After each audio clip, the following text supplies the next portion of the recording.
kita pergi jumpa, kita pergi terus dengan berita kita tentang 18 SD, 120 SD. Oh, okey.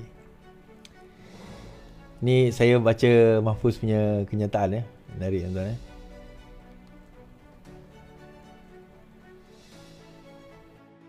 Right. PN tak dapat terima hakikat, terus beri harapan palsu. Mahfuz.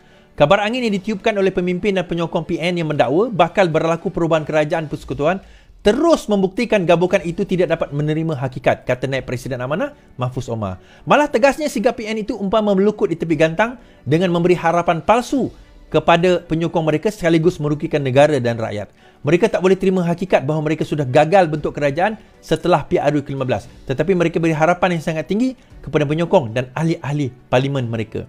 Jadi bulan demi bulan mereka terus beri harapan, sedangkan yang sebenarnya memperkecilkan titah duli yang Maha Mulia, yang di-Pertuan Agong yang sudah buat keputusan muktamad yang berlindung di sebalik kononnya digerakkan, wujud gerakan dipanggil Langkah Dubai. Tuan-tuan, mereka memang tak boleh nak terima hakikat, tak boleh nak terima kenyataan, tak boleh nak terima. Dia macam ni, dia orang tak boleh terima hakikat. Okey. Pertama sekali, PAS tak boleh terima hakikat amanah dah jadi kerajaan. Ni saya nak cerita tuan-tuan. Dulu geng-geng amanah ni adalah geng-geng yang terbuang daripada PAS. Mereka ni dipanggil Anwar Rinas, Bon. Mereka ni orang dikatakan terlalu pro kepada Anwar sehingga melupakan Haji Hadi. Pada masa itu, sebelum apa orang kata meninggalnya Tuan Guru Nik Aziz, Tuan Guru Nik Aziz ni adalah mereka yang rapat dengan Anwar Ibrahim dan menjadi perekat ataupun kohesif di antara Parti Keadilan dan juga PAS. Setelah meninggalnya Tuan Guru Nik Aziz, hujung 2015, beliau meninggal awal 2015, PAS berpecah. Dan golongan-golongan seperti Arwah Salahuddin, Mahfuz tadi, Dr. Hatta, Ustaz Ahmad Awang, Mat Sabu, Adli dan sebagainya, dan pimpinan-pimpinan PAS yang sebelum ini di dalam PAS telah dihalau keluar, telah dipecat, telah dikeluarkan sehingga tertubuhnya amanah. Dan mereka kata, kita boleh berjaya tanpa PKR, tanpa DAP, kita boleh berjaya. Apa yang berlaku bila amanah tertubuh, dia ingat habislah politik karier diorang ni. Sebaliknya tuan-tuan, bukan setakat habis, boleh menang PRU 18. Itu yang diorang jaki. Itu yang PAS jaki tu. So, bila ada peluang menubuh kerajaan pada tahun 2020 bersama dengan UMNO dan Bersatu yang pengkhianat pada waktu itu, PAS tidak teragak-agak mengambil peluang, dengan bangganya dia pun jadi kerajaan. Dan saya gelakkan Tuan Ibrahim Tuan Man masa tu. Jadi Menteri Alam Sekitar kan? Okey, tak apa. Setelah tumbang kerajaan, masuk pilihan raya, boleh lagi sekali lagi amanah jadi kerajaan. Boleh sekali lagi amanah pegang jawatan menteri tanpa perlu pengkhianatan. Bukan sebagaimana yang PAS lakukan, yang terpaksa mengkhianat. Yang mengkhianat demi nak mendapat dan memegang jawatan tersebut. Dia bukan jadi satu kebanggaan, dia orang jadi kerajaan 33 bulan tu. Jadi kerajaan 33 bulan tu pun apa yang dia orang buat? Hudud pun tak boleh nak laksana. Bukan hudud lah, RU 355 pun dia orang tak boleh nak amend atas alasan COVID. Tetapi wang bilion jalan, tak ada isu. Dan 2 hari lepas ke semalam, apa yang berlaku tuan-tuan? Kita cerita macam ni. Dia kata langkah Dubai, jumpa agung. Saya kata tak ada langkah Dubai tu. Langkah Dubai, jumpa agung, bla bla bla bla bla. Duit masuk, cerita sebagainya. Alright. Rupanya tak ada langkah Dubai. Dia orang kata bukan langkah Dubai. Dia orang nak serahkan SD 120 orang tanda tangan ni kepada yang di-Pertuan Agong. Sebab kita nak kena tukar kerajaan anytime. Baik. Akhirnya Sultan Ibrahim, bakal yang di-Pertuan Agong yang akan naik, bertitah. Sultan Ibrahim tidak terima mengadap sehingga 31 Januari. Sultan Johor Sultan Ibrahim tidak akan terima menghadap mulai hari ini sehingga baginda mengangkat sumpah sebagai Pertuan Agong pada 31 Januari depan. Bagi mereka, ini melainkan majlis yang besar yang telah ditetapkan serta sesi mingguan bersama Menteri Besar Johor. Bermula sekarang sehingga saya mengangkat sumpah, saya tidak akan menerima apa-apa permohonan untuk menghadap. Dalam tempoh berkenaan, saya ingin meluangkan masa kualiti bersama dengan keluarga saya. Okey, alright. Sebelum menjalankan amanah dan tanggungjawab yang besar. Now, apa signifikasi dari Yang di-Pertuan Agong Sultan Johor ni bercerita tentang menghadap baginda? Signifikasinya begini. Malam ni saya cerita. Yang ni tak ramai orang cover, saya cerita malam ni. Signifikasinya begini. Yang di-Pertuan Agong sekarang, Sultan Pahang, ada 2 minggu lagi. Ada 2 minggu lagi untuk jadi Yang di-Pertuan Agong. Lebih kurang lah. 2-3 minggu lagi lah. Dan bila jadi 2-3 minggu ni, baginda tu sebenarnya dah packing dah. Yalah, dah kira nak handover je. So, baginda tak, bagi saya dia just perkara-perkara mungkin lah. Perkara-perkara yang penting saja. Ada orang kata, Anwar tak boleh jumpa dengan Agong. Tuan-tuan, yang bercakap tu Sultan Ibrahim, bukan Agong. Anwar tetap jumpa Agong setiap minggu sebab dia Perdana Menteri.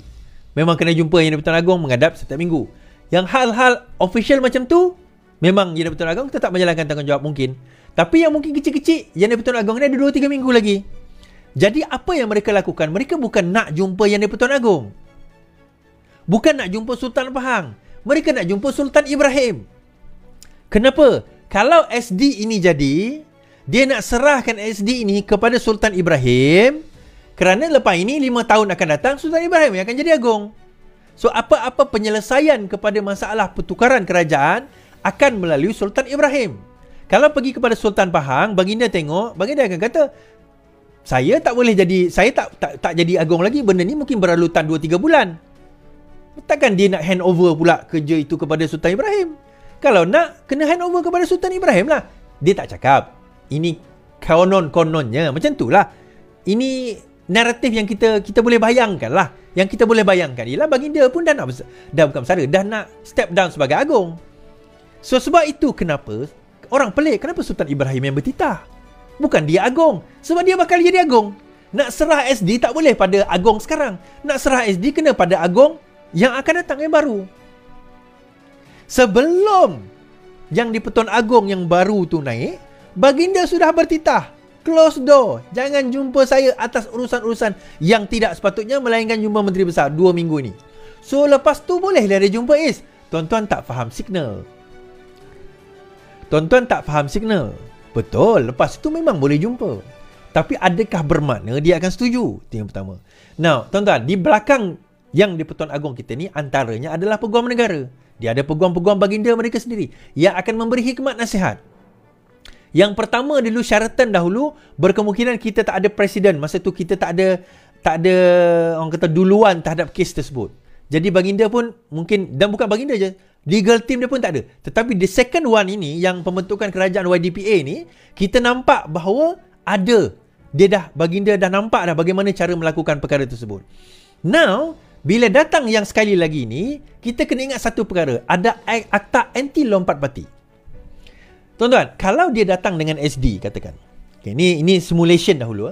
Dia datang dengan SD. Dia kata SD ni 20 orang ni, 120 orang ni menyatakan sokongan kepada si Fulan bin si Fulan menjadi Perdana Menteri. Maksudnya mereka hilang sokongan kepada Perdana Menteri yang ada sekarang. Perkara pertama yang perlu dilakukan oleh, ini yang saya boleh agak lah, yang boleh dilakukan, bukan perlu, yang boleh dilakukan oleh di-Pertuan Agong yang baru nanti, ialah baginda boleh berkata, untuk merealisasikan SD ini, kamu kena melakukannya di dalam Dewan Parlimen dengan mengandalkan undi percaya atau undi tidak percaya. Baik. Now, baik. So macam mana di dalam parlimen? Kenapa mereka tak nak masuk parlimen je? Kan senang masuk parlimen, buatlah undi tak percaya. Undi tidak percaya dibawa oleh kebanyakannya oleh pembangkang. Usul dibawa pembangkang ni, dia akan jadi private bill. Dia akan duduk bawah sekali. Dan most of the time tak akan dilayan oleh speaker. Sebab dia yang tanya saya, boleh tak speaker layan usul tidak percaya daripada pembangkang? Jawapan saya boleh. Dia bukan tak terima, dia terima. Tapi dia letak bawah sekali. Usul kerajaan akan pergi dahulu. Okay. Yang the quickest way adalah usul itu dibawa oleh ahli parlimen kerajaan. Sebagaimana yang berlaku di Perak, sebagaimana yang berlaku di Sarawak bersama dengan Mendiang Kalong Ningkan. Mendiang Kalong Ningkan, usul tidak percaya itu datang daripada ahli parlimen kerajaan. Sebagaimana juga berlaku di Perak, usul percaya, undi percaya itu datang daripada wakil UMNO di Dun Perak. Last term, ingat tak yang Peja jatuh tu? Daripada kerajaan. So, bila datang itu, soalan dia siapa nak bawa usul undi, percaya atau tak percaya ni, daripada pihak kerajaan. Tu persoalan dia. Siapa nak bawa? Katakanlah daripada UMNO. Okay? Daripada UMNO bawa. UMNO telah menandatangani perjanjian dan menggubal undang-undang perlembagaan. Sesiapa saja yang mengemukakan pendapat ataupun pandangan bercanggah dengan parti dikira telah lompat parti. Itu yang pertama. Dan sekiranya mereka berlaku demikian, mereka kena bayar 100 juta ringgit. Ada seorang lawyer lah, so-called lawyer ni dalam TikTok saya dengar dia kata, oh, agreement itu tidak valid kerana itu anti-demokrasi. Saya nak bagi tahu, agreement yang sama kami sign dengan Zuraidah. Dan Zuraidah sekarang ini kena denda, masuk mahkamah, kena bayar 10 juta ringgit kepada Parti Keadilan Rakyat. Sebab apa? Saya kata, mahkamah telah menentukan bahawa undang-undang atau perjanjian tersebut dikira valid. Perjanjian yang mengatakan kalau lompat kerana menggunakan, bukan kerana lompat dia, tapi sebab dia menggunakan logo dan itu kontraknya, maka Zuraidah kena bayar 10 juta ringgit. So kalau itu dah ada duluan, mahkamah dah memutuskan. Dengan arti kata lain, boleh selepas ini mana-mana ahli parlimen yang menandatangani perjanjian 100 juta itu boleh didakwa.